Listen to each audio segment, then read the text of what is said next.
உலகெங்கும் நிறைந்திருக்கும் தமிழ்நேயர்கள் அனைவருக்கும் எனது மனமார்ந்த வணக்கம். நான் உங்கள் ஜோதிடர் அத்தியூர் சுதாகர், பாரம்பரிய முறை ஜோதிட ஆராய்ச்சியாளர். இன்று நாம் காணக்கூடிய தலைப்பு 2025 வருடம். இந்த வருடத்தில் உங்களுக்கு கிரக அமைவுகளும் அந்த கிரகங்களுடைய பலன்களையும் பற்றி தெளிவாக விவரமாக நம்ம பார்க்கலாம். நம்ம சேனலை சப்ஸ்கிரைப் பண்ணாதவங்க பண்ணிக்கங்க, பெல் பட்டனை கிளிக் பண்ணி ஆல் ஆப்ஷனை கொடுத்துக்கோங்க.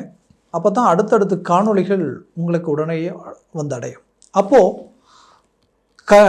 கன்னிராசி அன்பர்களுக்கு குறிப்பாக சொல்லணும்னா, புதன் பகவானின் ஆதிக்கத்தில் பிறந்தவங்க நீங்கள். புதன் பகவானின் ஆதிக்கத்தில் பிறந்த உங்களுக்கு புதன் எப்பவுமே அறிவு கூர்மையும் தெய்வ சிந்தனையும் தெளிவான செயல்பாடுகளையும் உண்டாக்குவார். அப்போது மற்றவங்களுடைய நலன், மற்றவங்களுடைய அந்த நட்பு ரீதியில் இருக்கக்கூடிய பழக்க வழக்கத்திற்காக எதையும் இறங்கி செயல்படுத்தி கொடுப்பீங்க. நம்பிட்டீங்கன்னா முழுமையாக நம்புவீங்க, உண்மையாக இருப்பீங்க. அதே போல் ரொம்ப கிளாரிட்டியாக இருப்பீங்க. எதுலேயுமே சின்ன சின்ன குறைகள் கூட உங்கள் கண்ணுக்கு தெரிஞ்சிடும். சின்ன சின்ன மிஸ்டேக்ஸ் கூட கண்டுபிடிச்சிருவீங்க. உங்களை அவ்வளோ சீக்கிரமாக யாராலையும் ஏமாற்ற முடியும். அவங்க என்ன செய்கிறாங்க நல்லாவே தெரியும். அவங்களுக்கு தெரியாது, அது உங்களுக்கு தெரியுன்றது. ஆனால் தெரிஞ்சும் சில விஷயங்களை கேட்காம மெயின்டைன் பண்ணுவீங்க. அது மட்டும் இல்லாமல் ஒரு சில விஷயங்களை அட்வான்டேஜாக யோசிக்கக்கூடிய ஆற்றல் இந்த கன்னிராசி அன்பர்களுக்கு உண்டு. பின்னாடி இதுதான் நடக்கும், கொஞ்ச நாள் கழிச்சு இதுதான் நடக்க போகுதுன்றது இப்போவே யூகிக்கக்கூடிய அளவுக்கு அந்த அட்வான்டேஜ் மைண்ட் இருக்குது. என்ன ஒரு விஷயம்னா, இத்தனை காலமும் உங்களுடைய உழைப்பும் உங்களுடைய ஆற்றலையும் மற்றவங்க பயன்படுத்தி வாழ்ந்துட்டு இருந்தாங்களே தவிர நீங்கள் வளர்ச்சி அடையலை. நீங்கள் இருக்கிற இடம் வளருது, நீங்கள் எங்கே வேலை செய்கிறீங்களோ அங்கே வளர்ச்சி அடைகிறாங்க, உங்களை சார்ந்தவங்க வளர்ச்சி அடைகிறாங்க. ஆனால் உங்களோட நட்பு வச்சவங்க கூட இன்றைக்கி நல்ல வளர்ச்சியை நோக்கி பயணம் பண்ணிகிட்டு இருக்கிறாங்க. நான் என்னுடைய லைஃப்பில் நான் இவ்வளோ கஷ்டப்பட்டுட்டு இருக்கிறேன்னு நினச்சி இன்றைக்கி உங்களோட நட்பு வச்சதுக்கப்புறம் பார்த்தா அவங்க படிப்படியாக நல்ல இலக்கம் நோக்கி போகிறாங்க. ஏன் நீங்கள் வழிகாட்டினவங்க, நீங்கள் செய்த தொழிலிருந்து நீ இதை பண்ணிட்டு யாருக்கு என்னென்ன சொன்னீங்களோ எதை செஞ்சீங்களோ இன்றைக்கி அவங்கெல்லாம் நல்ல வளர்ச்சியை நோக்கி போயிட்டுருக்காங்க. நீங்கள் கஷ்டப்பட்டுட்டு இருக்கக்கூடிய நிலைமை. உண்மையே சொல்லணும், மற்றவங்களுக்கு நல்லது செய்தும் இன்னைக்கு பாதிப்புகளை சந்திச்ச ராசியிலேயே கன்னிராசி அன்பர்கள் தான் அதிகம்னு சொல்லலாம். ஏன்னா இந்த ராசியை பொறுத்தவரையிலையும் ஒரு முடிவு எடுத்துட்டீங்கன்னா முடிவில் ஸ்ட்ராங்காக இருப்பீங்க. உள்ளொன்று வச்சுக்கிட்டு வெளியில் ஒன்று பேச தெரியாது. Boldness, straight forward. எதுலேயுமே உங்களை பொறுத்தவரையிலையும் நீங்கள் ஒரு முடிவு எடுத்தால் அந்த முடிவை வேறு யாராலையும் மாற்ற முடியாது. அந்த அளவுக்கு ஸ்ட்ராங்னஸோடு செயல்படக்கூடிய நீங்கள் எது செஞ்சாலும் மற்றவங்க பார்த்து வியப்படைகிற அளவுக்கு சின்ன சின்ன விஷயங்கள் கூட அழகாக இருக்கும், அற்புதமாக இருக்கும். அந்த மூமெண்ட்ஸில் இருந்து, போகிற துணியிலிருந்து, செய்கிற வேலையிலிருந்து, ஏன் உங்கள் லைஃப்பில் நீங்கள் தேர்ந்தெடுக்கக்கூடிய ஒவ்வொரு விஷயமும் சரி அவ்வளோ நல்லாயிருக்கும். ஆனால் இங்கே ஒன்று பிரச்சனை என்னென்னா, லைஃப் பார்ட்னர் சார்ந்த விஷயங்களில் தான் நிறைய பாதிப்புகளை சந்திக்கக்கூடிய நிலை. அது மட்டும் இல்லாமல் உங்கள் முயற்சியால் எல்லாத்தையும் சமாளிக்கக்கூடிய நிலை. அதுவும் கன்னிராசி பெண்கள் நிறைய மன உளைச்சல்கள், நம்பிக்கை துரோகங்கள், நம்பி ஏமாறக்கூடிய ஒரு சூழல். திருமணமாகியும் சில பிரச்சனைகளோட அடுத்த கட்டத்துக்கு போகக்கூடிய ஒரு நிலை. எதிர்நீச்சல் போட்டு எல்லாத்தையும் சமாளிக்கக்கூடிய நிலை.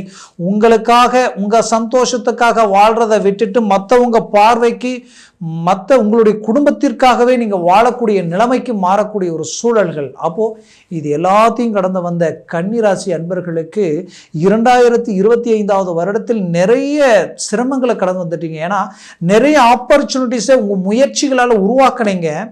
உருவாக்கிய ஒவ்வொரு விஷயமும் அது சக்ஸஸ் அளிக்கக்கூடிய லெவலுக்கு அது இன்னைக்கு நாளைக்குன்ட்டு இழுத்துக்கிட்டே போயிருக்கும். உங்களுக்கு வர வேண்டிய நல்ல நல்ல விஷயங்கள் எல்லாமே தடைப்பட்டு நின்னது. ஜஸ்ட் இம்மி கேப்பில் தான் எல்லாமே பிரேக் ஆகி நின்று இருக்கும்.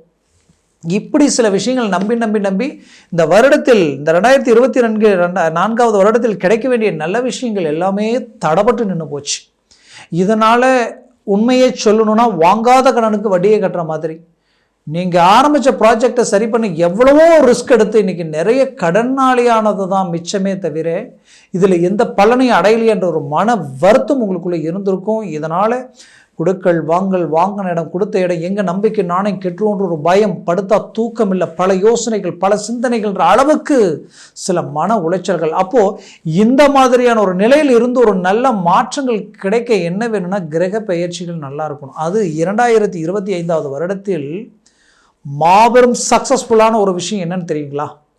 ஃபர்ஸ்ட் 7ஆம் வீட்டில் இருக்கிற ராகு, லக்னத்தில் அதாவது ராசியில் இருக்கக்கூடிய கேதுவும் தான் பெரிய லெவலில் உங்களுக்கு பிரச்சனை கொடுத்தது. இந்த கேது திடீர் முடிவுகள் எடுத்துருவீங்க, சடனாக ஒரு முடிவு எடுத்துருவீங்க. சிலரெல்லாம் பார்த்தீங்கன்னா ஆன்லைனில் டக்குன்னு சில அமௌண்ட் போட்டு பெரிய லெவலில் 10 ரூபா போட்டால் 20 ரூபா வருன்ற அளவுக்கு சில வாய்ப்புகள் எதிர்பார்த்து எல்லாத்தையும் விட்டுட்டு இன்றைக்கி பெரிய லெவலுக்கு பிரச்சனைகளுக்கு ஆளாயிருப்பீங்க. இன்னும் சிலர் திடீர் முடிவுகள் எடுத்து சில இன்வெஸ்ட்மெண்ட் பண்ணி அந்த இன்வெஸ்ட்மெண்ட் அப்படியே பிளாக் ஆகிட்டு இருக்கும். சில தொழில் இறங்கி தொழிலை அடுத்த கட்டத்துக்கு கொண்டு போக முடியாமல் அப்படியே பிரேக் ஆகிருப்பீங்க. பார்ட்னர்ஷிப்பெல்லாம் நம்பி அந்த பார்ட்னர்ஷிப் அப்படியே விலகி போயிட்டு இருப்பாங்க. எல்லா பிரச்சனையும் உங்கள் தலை மேலே விழுந்திருக்கும். இப்படி சில பிரச்சனைகளை இந்த கேது பகவான் உங்களுடைய ராசியில் இருந்து பண்ணிக்கிட்டே இருந்திருப்பார் கடந்த வருடத்தில். இவர் மே மாதம் 17ஆம் தேதி பயிற்சி ஆகிறார். அதே போல் ராகு பகவான் 7ஆம் வீட்டில் இருந்து கணவன் மனைவிக்குள்ள தேவையில்லாத பிரச்சனைகள், நட்பு ரீதியில் இருக்கிறவங்களுக்கு அந்த நட்புக்கு பெரிய லெவலில் சிக்கல்கள் உண்டாக்கியிருப்பார். அதே போல் உங்களுடைய கிளைண்ட் சம்மந்தப்பட்ட ரீதியில் வாடிக்கையாளர்களை திருப்திப்படுத்த முடியாத அளவுக்கு ஏதாவது ஒரு ஒரு தொழில் வியாபாரமே செய்கிறோன்னா அந்த வியாபாரத்தில் அது கனெக்ட் ஆகாத அளவுக்கு ஒரு சூழ்நிலைகள் உண்டாயிருக்கும். அப்போது அந்த 7ஆம் வீட்டில் இருந்த ராகு நல்ல விஷயங்கள் எல்லாத்தையும் பிரேக் பண்ணிட்டு இருந்தார். தொலைத்தொடர்புக்கு போகக்கூடிய வெளிநாடு வாய்ப்புகள் எல்லாமே தடை பண்ணியிருப்பார். பணம் கட்டிட்டு பணமும் வரல, வெளிநாடும் போகவும் முடியலன்ற நிலைமைக்கு ஆளாயிருந்திருப்பீங்க. குறிப்பாக வெளிநாட்டில் மிக தொலைவில் இருந்தவங்க, வெளிநாட்டில் இருந்து வேலை செய்கிறவங்க நல்லா தான் போயிட்டு இருந்ததுங்க. இப்போ திடீர்னு வேலையில் குழப்பம் வந்துருச்சு, இன்னொரு வேலையை பார்க்கணும், என்ன செய்ய போகிறேன்னு தெரியலன்ற அளவுக்கு தடுமாடக்கூடிய ஒரு நிலைமையை இந்த ராகு பகவான் உருவாக்கியிருப்பார். இங்கே இந்த வருடத்தில் உங்களுக்கு ஹைலைட் என்னென்னா, வருஷம் பிறந்த 5ஆம் தேதியே உங்களுக்கு குரு பகவான் வக்ர நிவர்த்தி ஆகிடுவாருங்க. இவர் வக்ர நிவர்த்தி ஆகிட்டாரே நமக்கு மைண்ட் செட் ஒரு கிளியர் ஆகிடும். கிட்டத்தட்ட இந்த வக்ர நிலையில் இந்த 2024 வருடத்தில், அதுவும் கடைசி காலகட்டங்களில் எல்லாம் ரொம்ப பிரச்சனைகளை சந்திச்சிட்டீங்க. உங்களுக்கு எதிரில் பேச தகுதி இல்லாதவங்களெல்லாம் உங்களை விமர்சனம் பண்ணக்கூடிய ஒரு நிலைமையெல்லாம் சந்திச்சிருப்பீங்க. இந்த நிலைமை எதிரிக்க கூட வரக்கூடாது. சொந்தம் பந்தம், ஏன் உங்கள் கூட பிறந்தவங்க, உங்களை பெற்றவங்க, எல்லா விதத்துலேயுமே சலிப்பு சங்கடங்கள், தான் பெற்ற பிள்ளைகளை தன் பேச்சை கேட்க முடியாத ஒரு சூழல், எல்லாமே சலசலப்புகள். இது எல்லாத்துக்கும் காரணம் பார்த்தீங்கன்னா இந்த குரு வக்ர நிலை. அப்போது பிறந்த 5ஆம் தேதியே 1ஆவது மாதம் 5ஆம் தேதியே குரு வக்ர நிவர்த்தி ஆகிறது உங்களுக்கு ஹைலைட். அப்போது மே மாதம் வரைக்கும் இது ஒரு டாப் பொசிஷனில் உங்களுக்கு வேலை செய்யும் அருமையான வாய்ப்பு. சரியாக பயன்படுத்தினால் திருமண வாய்ப்புகள் தடையானவங்களுக்கு ஒரு நல்ல ஆப்பர்ச்சுனிட்டி. லைஃப் மனவர வரைக்கும் போய் நின்றுடுச்சே நினச்சி வருத்தம் இருந்தால் கூட வேண்டாம், கவலையே வேண்டாம். உங்களுக்கு அருமையான வாழ்க்கை அமையுது, சக்ஸஸ்ஃபுல்லான லைஃப் உங்களுக்கு கிடைக்குது. ஒன்று. ரெண்டாவது பார்த்தீங்கன்னா, அடுத்தது அப்படியே பார்த்தீங்கன்னா உங்களுடைய 7ஆம் பாவம் மட்டுமல்லாமல் அந்த ராகு பகவான் ப்ளஸ் இந்த கேது பகவான், இந்த ராகு 6ஆம் வீட்டிற்கு வந்துடுவாருங்க. 6இல் ராகு நின்றால் எதிரியும் காலடியில் விழக்கூடிய ஒரு வாய்ப்பு உண்டாகிடும். இத்தனை நாட்களாக உங்களுக்கு தொந்தரவுகள் கொடுத்த எதிர்ப்பு, போட்டி, பொறாமைகள் எல்லாம் விலகிடும். நீங்கள் ஒரு தொழில் ஆரம்பிச்சிருப்பீங்க, எப்படி நீ தொழில் செஞ்சிடலாம் பார்த்துக்கலான்ற அளவுக்கெல்லாம் சில எதிர்ப்புகளை சந்திச்சிருப்பீங்க கடந்த வருடத்தில். அதனால் நிறைய மன உளைச்சலுக்கு ஆளாயிருந்திருப்பீங்க, நிறைய குழப்பங்களுக்கு ஆளாயிருப்பீங்க. இதெல்லாம் எப்படி சரி பண்ண போகிறோம் பார்த்தா எந்த தொழிலை தொடங்கினாலும் நஷ்டமாகுது. இந்த தொழிலிருந்து அந்த தொழிலுக்கு போகலாம், அதிலிருந்து இன்னொரு வேலையை செய்யலாம், ஏதாவது ஒரு வியாபாரம் பண்ணலான்னு பண்ணால் அந்த வியாபாரம் தொடங்கும் பொழுது நல்லா இருக்கும், அப்படியே போக பார்த்தா அப்படியே டவுன் பண்ணிடும். பார்த்தா இங்கே மேலும் கடன் தான் ஆகிட்டு இருக்குன்ற அளவுக்கெல்லாம் கஷ்டங்கள் பட்டிருப்பீங்க. அப்போது இந்த ஜனவரியிலிருந்து மே மாதத்துக்குள்ளே நீங்கள் தொழிலை தொடங்குங்க, மூவ் பண்ணுங்க, பெரிய லெவலில் சக்ஸஸ்ஃபுல்லாகிறீங்க. கன்னிராசி அன்பர்களே, தயவு செய்து மே மாதத்துக்குள்ளே தொழிலை தொடங்குறதா இருந்தால் டக்குன்னு தொடங்குங்க. அது ரொம்ப உங்களுக்கு பாசிட்டிவாக இருக்கும். மே மாதத்துக்கு மேலே அது இன்னுமே ஹை லெவலுக்கு போகக்கூடிய வாய்ப்புகளை உண்டாக்கிடும். ஏன்னா குரு பகவான் உங்களுக்கு பாக்கிய சம்மந்தப்பட்ட இடத்துல நிற்கிறார். அப்போது அவர் 10ஆம் வீட்டிற்கு போகிறதுக்குள்ளே நீங்கள் அதை செஞ்சிடணும். 10ஆம் வீட்டிற்கு போனதுக்கு அப்புறம் நீங்கள் தொழிலை தொடங்கிறது, வேலையை மாற்றங்கள் பண்ணுறது, ட்ரான்ஸ்ஃபர் வாங்கிக்கலான்னு எடுக்கிறதெல்லாம் வேண்டாம். அதுக்குள்ளேயே இது எல்லாத்தையும் பார்த்துக்கணும், அதுக்குள்ளேயே இது எல்லாத்தையும் பண்ணிக்கணும். திருமண வாய்ப்புகள் அதுக்குள்ளே முடிச்சிடணும். எக்காரணத்துக்கு கொண்டு திருமண முயற்சிகளை சடனாக அமைச்சு முடிச்சிடணும். அடுத்தது பார்த்தீங்கன்னா உங்களுக்கு ரொம்ப முக்கியமான விஷயம் என்னன்னா, இந்த குரு பார்வை விழக்கூடிய இடம், குடும்பஸ்தானத்தில் குரு பார்வை விழுது, தனம் செல்வம் செல்வாக்கு பெருகக்கூடிய இடத்துல குரு பார்வை விழுது. அப்போ குடுக்கல் வாங்கல் பெருகும். கொடுத்த பணம் ரொம்ப நாளாக வரலன்னு நினைச்சிங்கன்னா அது உங்களை வந்து சேரும். அதுலேயும் குடும்ப ரீதியில் இருக்கக்கூடிய சிக்கல் நீங்கிறது மட்டும் இல்லாமல் குடும்ப விருத்தியாகும். புத்திர பாக்கியம் இல்லை நினைக்கிறவங்களுக்கு புத்திர பாக்கியம் கிடைக்கும். அதுலேயும் உங்களுடைய வாழ்க்கையில் உங்களுடைய சகோதர சகோதரிகளால் சொத்து சம்மந்தப்பட்ட பிரச்சனைகளோ சலிப்பு சங்கட சம்மந்தப்பட்ட பிரச்சனைகளோ இருந்தால் அது இந்த நேரத்தில் தீர்வுக்கு வந்துடும்.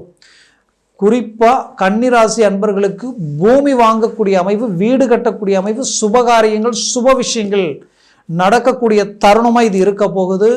அதனால் பயிர் பண்ணுங்க, முயற்சிகள் செய்யுங்க.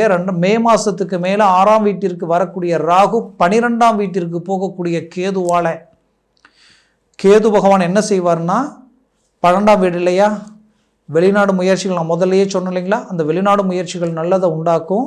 ரொம்ப நாளாக இழுத்துக்கிட்டு இருக்கிற வேலையை முடிச்சு கொடுத்துருவார். கேஸு கோர்ட்டு பிரச்சனை இதெல்லாமே இழுத்துக்கிட்டே இருக்குங்க. ரொம்ப நாளாக இன்றைக்கி வரைக்கும் போயிட்டு வந்துக்கிட்டு தான் இருக்கிறேன், ஒரு தீர்வு கிடைக்காதா அப்படின்னு நினச்சிங்கன்னா கண்டிப்பாக கிடைச்சிடும். ரொம்ப நாளாக கணவன் மனைவிக்குள்ள பிரச்சனை, சேர முடியாதா, சேர்றதுக்கு வழி கிடைக்காதா அப்படின்னு நினச்சிங்கன்னா கண்டிப்பாக இந்த நேரத்தில் சேர்ந்துருவீங்க. மே மாதத்துக்கு மேலே அந்த வாய்ப்பு ஆட்டோமேட்டிக்காகவே உருவாகிடும். ஆனால் அதுக்குள்ளே அதுக்குண்டான முயற்சிகள் எடுக்கணும். ஏன்னா குரு நல்ல இடத்துல இருக்கார். அடுத்தது பார்த்திங்கன்னா உங்களுக்கு வந்து இந்த 12ஆம் வீடுன்றது இடமாற்றங்கள். சிலருக்கு இப்போவே நினச்சிருப்பீங்க இடமாற்றங்கள் பண்ணலாமான்ட்டு, இல்லை சிலர் பண்ணிட்டுருப்பீங்க. இல்லைனாலும் அந்த நேரத்தில் இடமாற்றங்கள் கிடைக்கும். அந்த இடமாற்றங்கள் கண்டிப்பாக பார்த்துக்கலாம், நல்லா தான் இருக்கும்.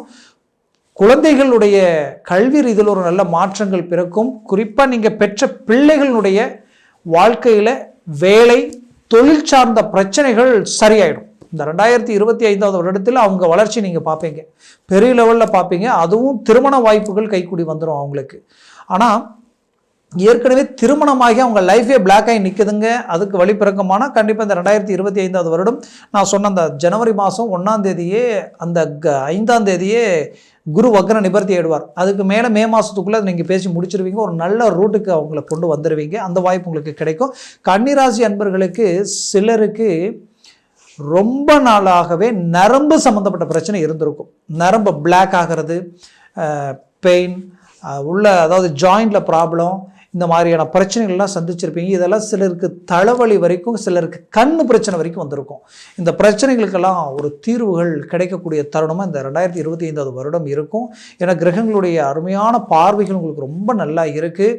பட் இது எல்லாத்தையும் தாண்டி இன்னொரு விஷயம் இருக்குது, அதை நல்லா புரிஞ்சுக்கிங்க. கண்டக சனி உங்களுக்கு கண்டினியூ ஆகுது மார்ச் மாதத்துலேருந்து. மார்ச் மாதம் 30ஆம் தேதியிலிருந்து கண்டக சனி 7ஆம் வீட்டில் சனி வரார். அப்போ நம்ம என்ன பண்ணணும் அப்படின்னு பார்த்தீங்கன்னா, புது கமிட்மெண்ட் எது செய்கிறதா இருந்தாலும் ஒரு தடவைக்கு 2 தடவை யோசித்து செய்யுங்க. மற்றவங்கள நம்பி ஜாமீன் கையெழுத்து போடுறது, திடீர்னு வாக்கு கொடுத்துட்டிங்கன்னா ரொம்ப வருத்தப்படுவீங்க. அடாடா கொஞ்சம் பொறுமையாக நம்ம பேசி அவங்கக்கிட்ட சொல்லியிருக்கலாமா அப்படின்னு சொல்கிறது. அப்புறம் ஒருத்தர் கஷ்டப்படுறாங்கன்னு சொல்லிட்டு நான் பணம் ரெடி பண்ணி கொடுக்குறேன், நீ கவலைப்படாத அப்படின்னு சொல்லிட்டு நாம் வந்ததுக்கப்புறம் நாம் ரிஸ்க் எடுத்து நமக்கு வர வேண்டிய பணம் பிரேக் ஆகிறது, இந்த மாதிரியான விஷயங்களுக்கு ஆளாயிடாதீங்க. அப்புறம் வண்டி வாகனங்களில் சற்று எச்சரிக்கையாக வாங்க. அதே நேரத்தில் வாகனங்கள் வாங்கிறது மார்ச் மாதத்துக்கு மேலே வாகனங்கள் வாங்கணும் அப்படின்னு நினச்சிங்கன்னா மார்ச்சுக்குள்ளேயே வாங்கிக்கிங்க. நான் வண்டி வாங்கணும்னு நினச்சாலும் சரி, உங்களுக்கு ஒரு கார் வாங்கணும்னு நினச்சாலும் சரி, இல்லை நான் கனரக வாகனங்கள் சார்ந்த டிரான்ஸ்போர்ட் தொழில் செய்கிறேன்னா கூட அதுக்குள்ளே நீங்கள் செய்கிறது ரொம்ப நல்லதாக இருக்கும்.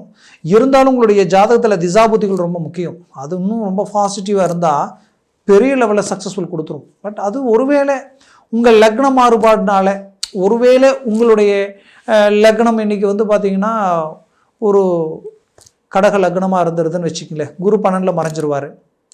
அப்போ அது நெகட்டிவாக மாறிடும்.